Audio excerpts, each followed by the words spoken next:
Thank you very much, David. Good afternoon. So for those of you who don't know KPN, we are an operator in the Netherlands with more than 2 million customers.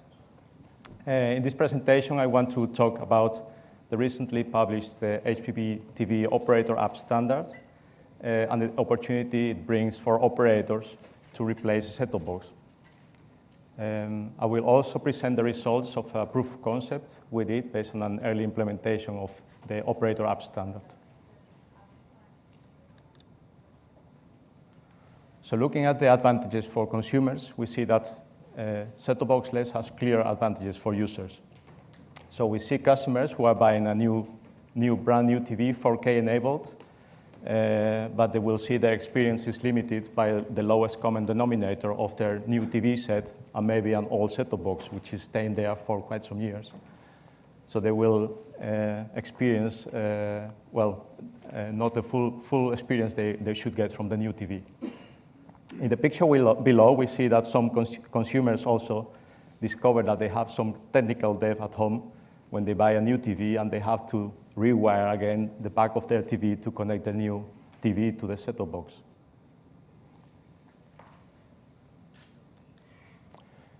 Set-top box-less has particularly advantages for millennials.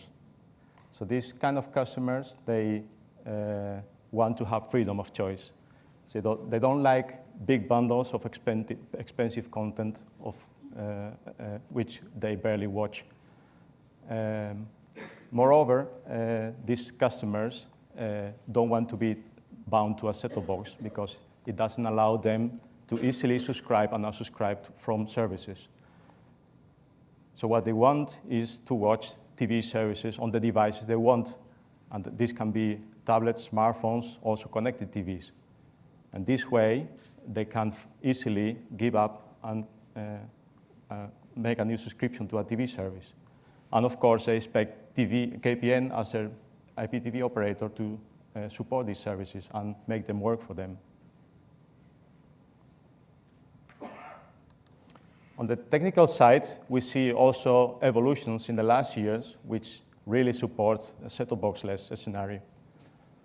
So on the TV manufacturer perspective, we see that the latest generation TVs, they have all the technology to support a set-top box-less service. So in terms of CPU, processing power, internet connectivity, voice-enabled remote control, a full-fledged browser which supports an HTML5-based next-generation UI, and last but not least, a video player supporting all the most common video formats, and also DRM systems. On the operator side, we also see evolutions which allow us to go to a set-top box-less scenario. So in the last years, talking for instance about KPN, we have been moving a lot of functionality out of the set-top box into the cloud. So services which traditionally were implemented in the set-top box, such a user interface or a PVR, have been moved to the cloud and have been replaced by an HTML5 UI and a network PVR service.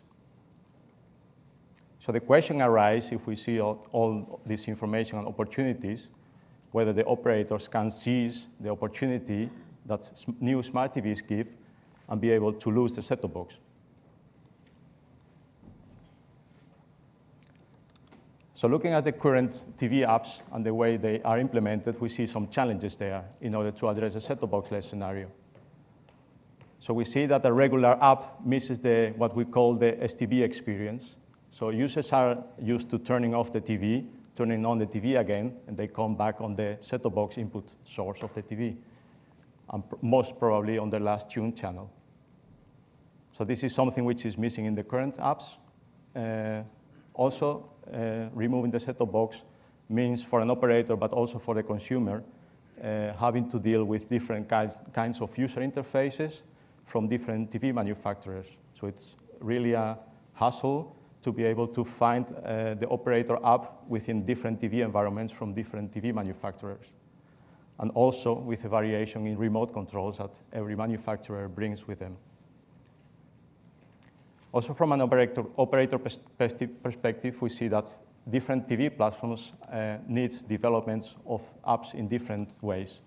So we see that some TV manufacturers have WebOS operating systems, or they have Android, or they have Tizen, which implies for an operator to develop applications on all these different platforms and to maintain them. And we expect this fragmentation to continue, since TV manufacturers want to differentiate from each other in terms of user experience.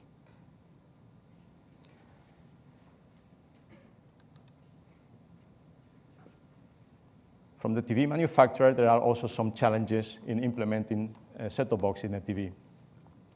So TV manufacturers develop TV platforms for specific markets, for instance, North America or Europe. If we are looking at Europe, for instance, we see that if they want to implement the set-top box within the TV, they have to deal with many different requirements from various operators, which are maybe sometimes diverging. So it will be a challenge to implement all these different requirements on the same platform. And even if this challenge is achieved, they will have to maintain this implementation and keep the regression low when new functionality is being implemented on the platform. Also, their responsibilities are unclear about the certification. So the TV set has been is integrated with different functionality for several operators, and it's unclear whose responsibility it is to make the whole thing work. So here we see what the opportunity is for operator app.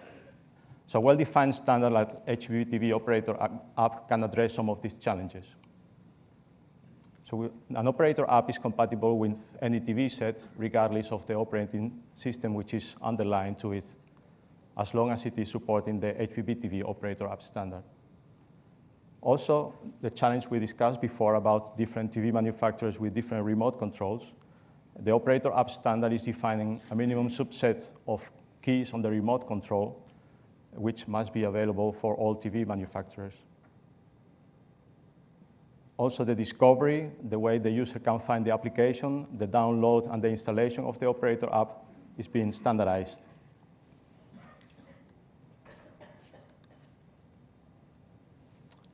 So despite the standard, we see that also bilateral agreements are needed between an operator and a TV manufacturer in order to have a successful implementation. So the cooperation is key to have a good user experience for the end user.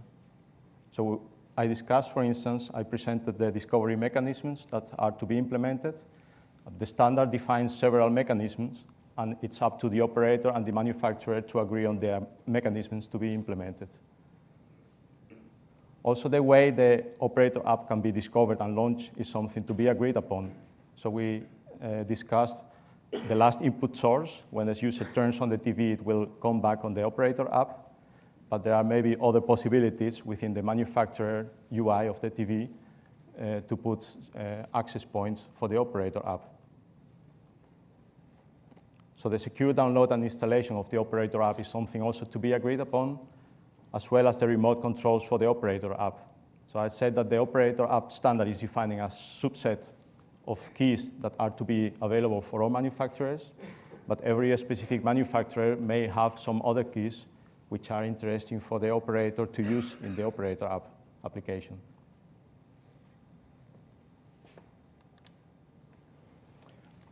So now I'm going to tell a bit more about a proof of concept we did at KPN of a preliminary implementation of the HbbTV standard. So the goal of this proof of concept has been to verify the feasibility and the performance of operator app. Our goal was not to implement the whole functionality of the set-top box, to have an extensive implementation of the set-top box in an operator app, because that was not giving us value, the value it was taking to implement this whole functionality. So we just took a subset of the features which are running on our set-top box, which we thought are relevant to see if the operator app could be feasible or not. So the features we implemented were the app as a source feature, so the TV turning on and coming back on the TV with a last tune channel. We had a reference UI with some customizations in terms of UI, EPG, channel list, and VOD catalog. Important part of this side is that the features we implemented were not implemented statically. but we also have a coupling with our TV platform. So all the information which is coming regarding program guides, regarding channel lineup, catalog, was coming directly from our TV platform. Last but not least, we have also linear streams and on-demand streams, which we implemented, of course, provided with DRM. So after the implementation of the proof of concept, we can talk about a successful implementation. So all the features I just mentioned, we implemented them in 1 month based on an operator app. All the remote control keys that are defined in the HbbTV operator app standard were working perfectly in our application. We also took some good takeaways after this proof of concept, some improvement points for the future.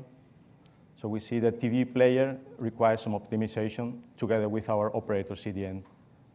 So especially for linear TV distribution, we see that end-to-end delay, zapping time, and fast upscaling of the content is really important for the user, and this needs to be fine-tuned between the TV manufacturer player and the operator CDN. And also cooperation between the app development party, the TV manufacturer, and the developer and the operator is key for a successful implementation. So having in mind all this, what does the future look like for a set-top box and for an operator application? So I would say that we cannot change the past, but we can change the future. So there are many TVs out there installed at the customers which do not support the operator app. So for these TVs, we will still need a set-top box for quite some years.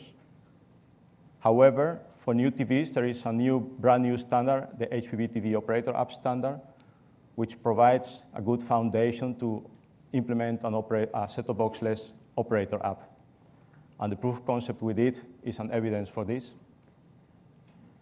And to finalize, I would like to encourage TV operators and TV manufacturers to embrace this standard and follow the same path we did, implement it, and see that it works. Thank you very much.